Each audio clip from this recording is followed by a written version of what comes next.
Spring just might be arriving. There's some robins and some bad guys here too.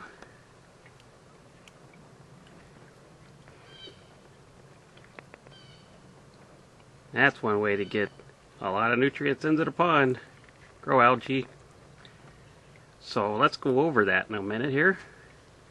And we gotta go shoo those guys away. We'll be back. Okay, scared them from one pond to the other. Let's get a little closer. They're not afraid to walk on ice. Daryl is. Go on, get on out of here. See, just...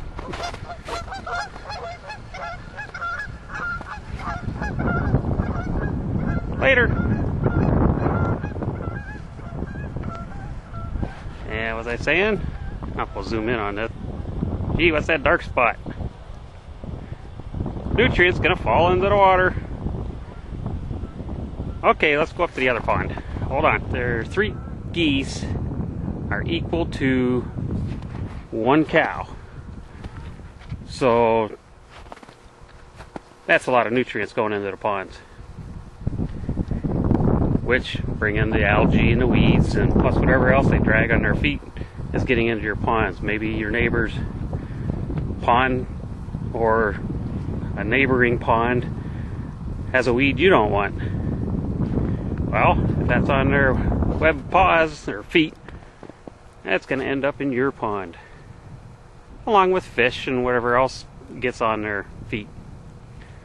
So that's kind of one of the bummers with the geese.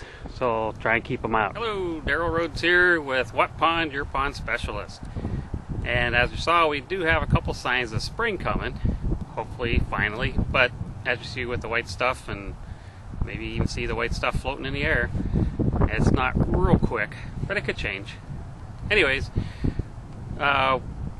spring's coming, the ice is going to get off the pond, and yay, we're going to start get back to enjoying our pond life again.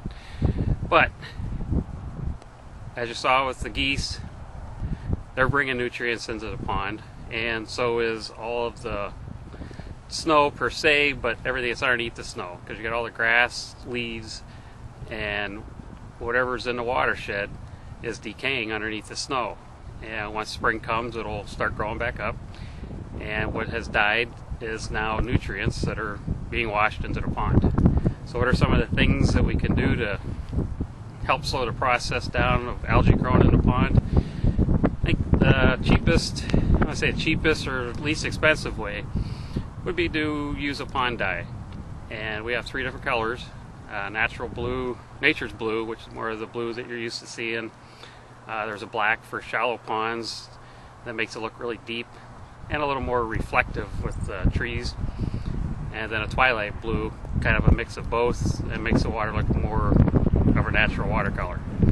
But what that does is kind of blocks out the sunlight, keeps the photosynthesis from happening in the pond and start growing the algae. Now we have till, I notice on our ponds, like till Easter, when the water starts warming up, and it'll start getting the algae bloom. So we still have some time yet. The best thing to do is aeration. It's the #1 workhorse as a pond management system, and there's other beneficial bacteria that can be added if your pond is really if your pond's old or has been showing muck around the edges. There's a lot of other treatments we can provide to help bring your pond back to life. So that's just a quick short note. The spring might be coming, hopefully soon. We've still got another month to go yet. And take care, be cool. We'll see you next time.